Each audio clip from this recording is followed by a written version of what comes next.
Welcome, friends, to this question and answer session. This is an open forum, which means you can ask any question on what I spoke earlier, or any question on what I did not speak about. Or you need not ask a question, you can give an answer. Or you can make a comment. For the masters, the whole creation is a surprise all the time. And it is designed to put them in a state of wonder. Surprise also sets us into a state of wonder, and this creation also gives a sense of wonder. Oh, you know what sense of wonder is, how wonderful you feel. Unless you want to get lost. No. Some people like to get lost. Okay. No. They can retain their awareness. It's a question of going from one state of awareness to another and coming back. So really you lose nothing, ever. But for some time you can have an experience that you don't have it. But if you want to keep the experience that you have it, then you just go as a visitor, a temporary visitor. Don't go as a resident. Yeah. Just in transit. Okay? Then you can not forget anything. Keep it with you. Human beings can be like animals, animals can be like human beings. If a man acts like a dog, he becomes a dog. And that will cover many men, you know.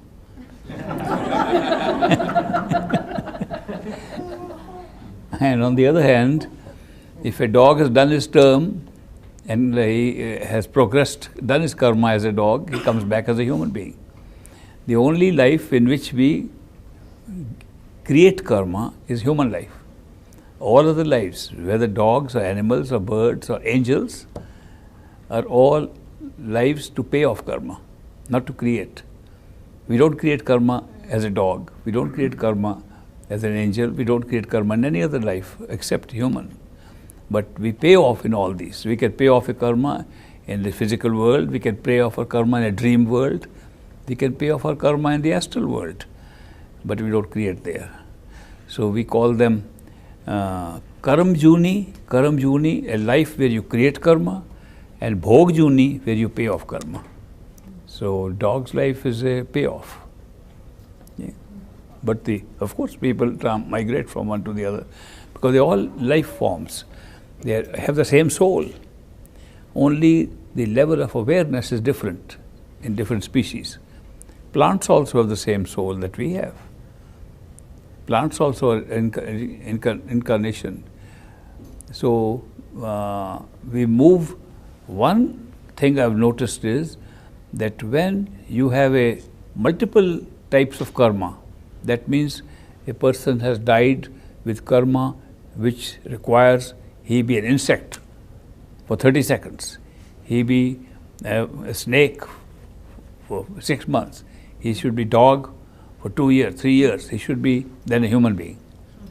If the number of lives to be gone through before you become human again, then they are in the order of ascent of consciousness, almost like Darwinian theory. When I looked at the Darwinian theory of evolution, I said it's surprisingly close to how we pass through different lives when we go through karma. So we can go from plant life, we move on to insects, animals, birds, mammals, and then human. So it doesn't happen that you suddenly have one human, then cat, then dog, then human. It's a progressive thing that you come up. And then you create more karma, then you go on another cycle. It's a cycle. The souls in Sachkhand have merged and they have the experience of separation and merger together. So Sachkhand is no problem. Bhamar Gufa is a problem.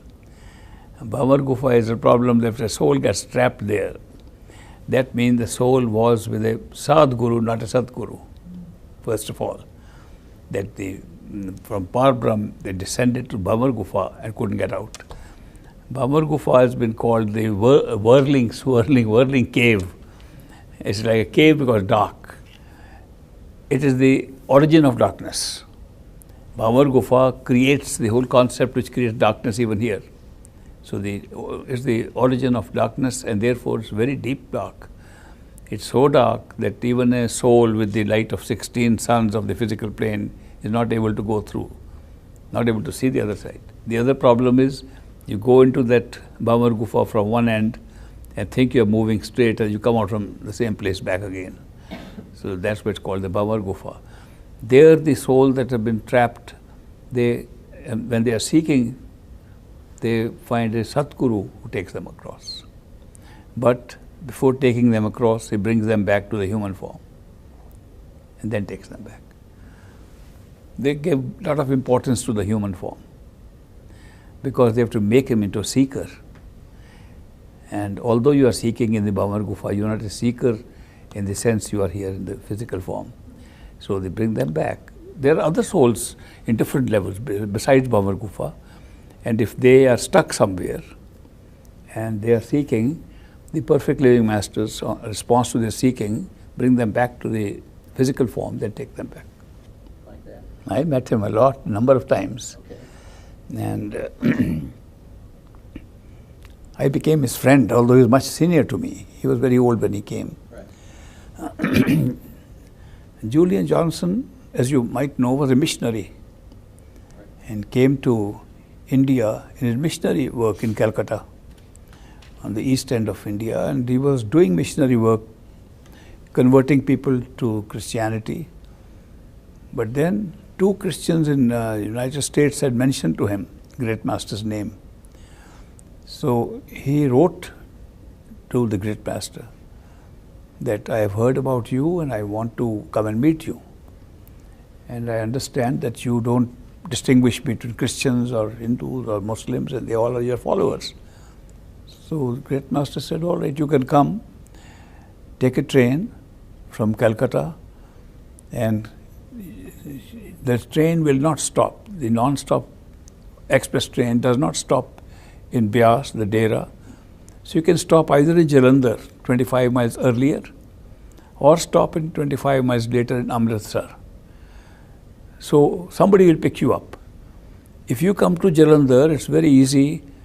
My attorney, who's a good satsangi also, he lives right next to the railroad station in Jalandhar.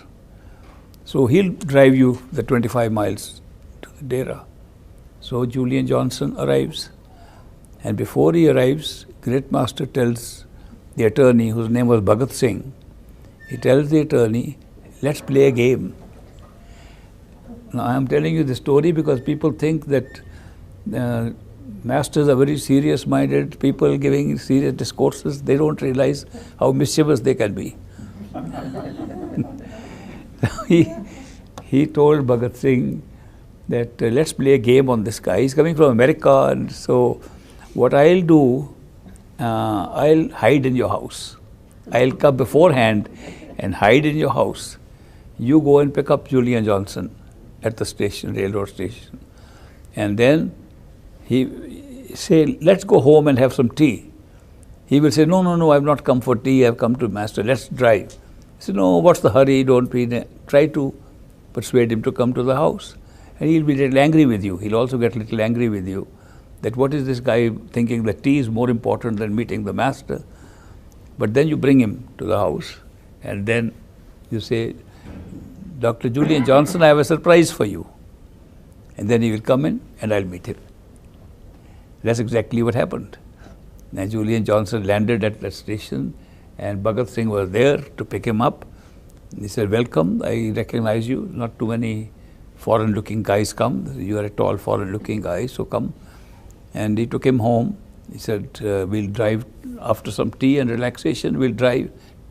No, let's drive quickly. He said, no, we'll have some tea or some snacks. He said, no, I am not come for snacks or tea. Exactly. I have come to meet the Master. So after some time he says, well, we have a surprise for you. And he takes him inside the living room where Great Master was sitting there. He said, you are here, Master? He said, you traveled thousands of miles, I only traveled 25 miles to see you. So he sat there, he wrote a letter that very evening to his friends in the United States, saying that I have spent just maybe an hour and a half or so in the presence of the great master. And just looking at him has given me something that even if I get nothing more, I'll be satisfied. My mission was successful. So people thought he was crazy. I mean, back home. And he began to got Naam, initiation, meditation, and began to start meditation. But he would go to the great master and say, I want you to help my friends back there. My friend's wife is not well, can you help him? Say, okay, we'll ask for blessings. So and so has not been able to achieve business results. Okay, great master would say, okay, we'll help him, we'll pray for him. In the meantime, I was much younger than him, but because I was spending a lot of time around great master, so I would see him there. Then he became a friend, because not too many kids were speaking English. So I just became his friend because of the language.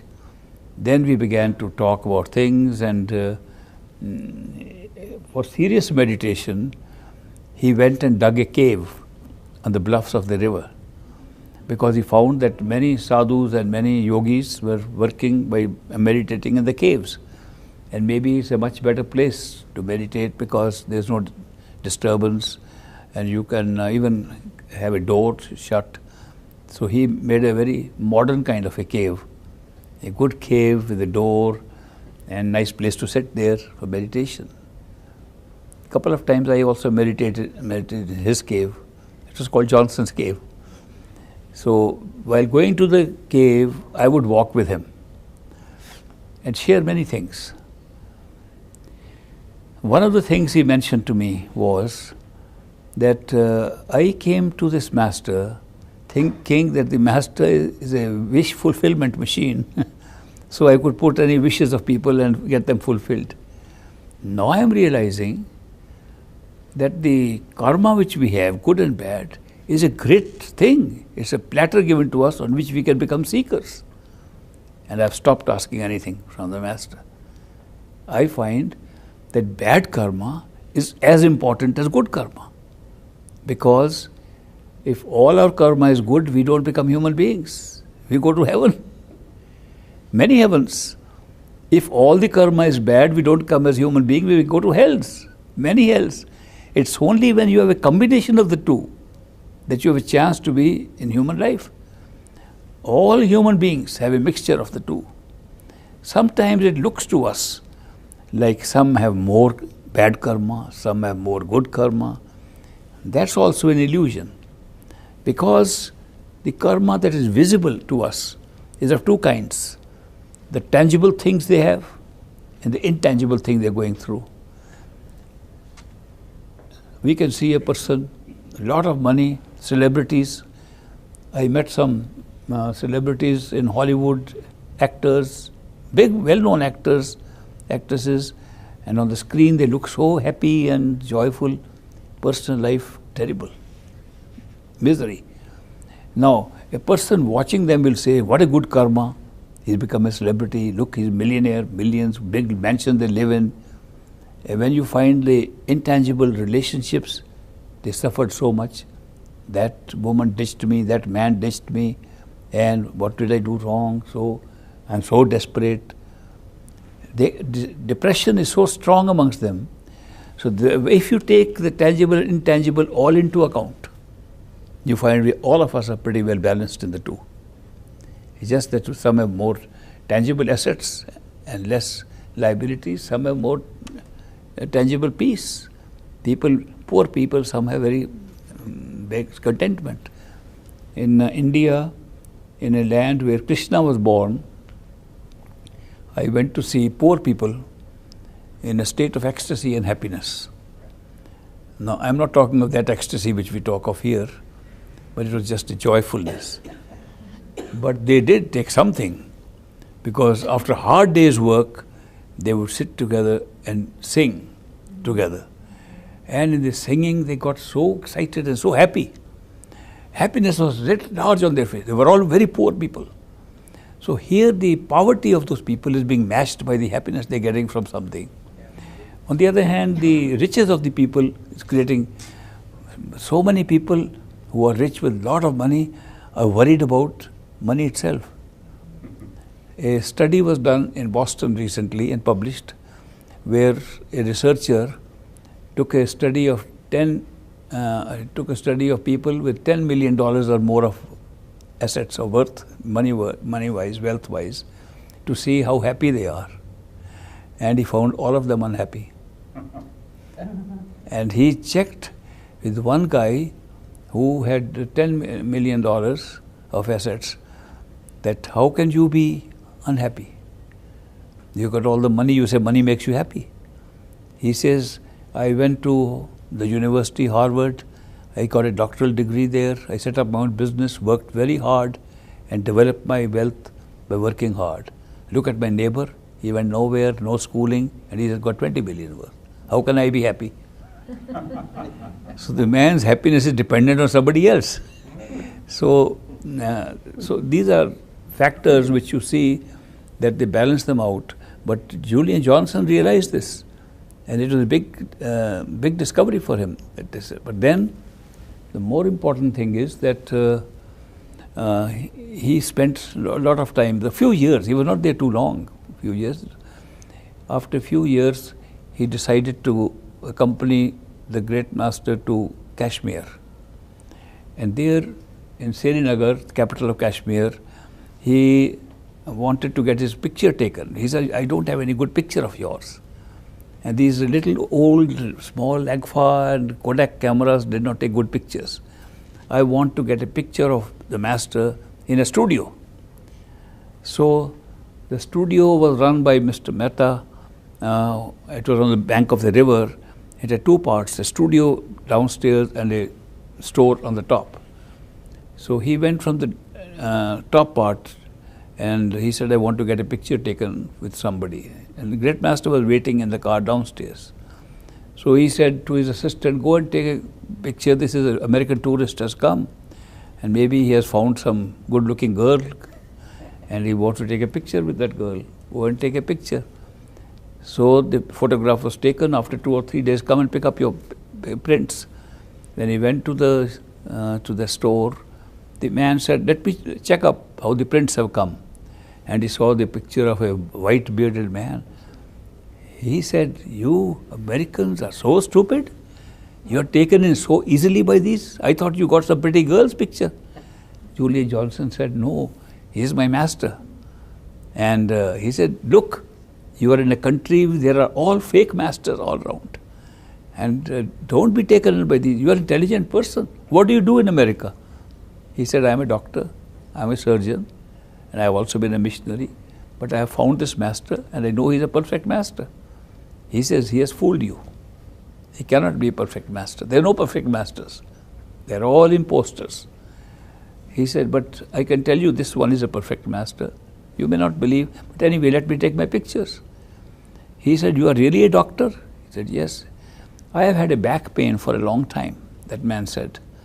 Mr. Mehta said, I have had a back pain for a long time and no doctor has been able to cure it. He said, I can treat you for that, but you have to come to my clinic.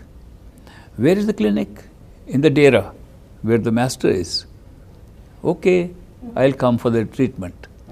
So he went to the Dera for treatment and stayed with Dr. Julian Johnson in his own house, which was given by master. And there, every day he got treatment and felt much better. He said, you're a good doctor. I don't know, as a good doctor, you don't have the intelligence to see that these people who are called gurus and masters here, they are all fakes. This is a money-making machine. He said, but this master doesn't charge for his spiritual work. So that's not true. Ultimately, after 10 days, Mr. Mehta says, I have some questions to ask you. How are you sure he's a master? What kind of knowledge has he given you? He put a list of questions. He said, write down all your questions and I'll answer them. So he wrote all his questions And Julian Johnson said, I am going for a discourse, satsang of the master, come along with me. So he went, he said, carry the questions with you so I can answer them on the way. So he was reading the questions and walking with him, and they reached the satsang, the discourse. So then he attended the discourse and he was surprised. Mr. Mehta, this questions are being answered by the master. He said, Julian Johnson, I am surprised. This man with the white beard was able to answer half my question without my asking them. He said, you have to come once again tomorrow. So he went next day, he got answer to the remaining questions. Then he got initiated, he stayed there. His whole family thought that he had deserted the family. But then they all became disciples after this one man. After a few months stay there, and that's the last part of Julian Johnson's life. One day, Julian Johnson came after meeting the master in the evening and said, Mr. Mehta, I have good news. He says, what's the good news? He says, I'm going home. He said, what, you're going back to the United States? No, I'm going back home. Don't tell me you're going to die. Well, you call it death, I don't.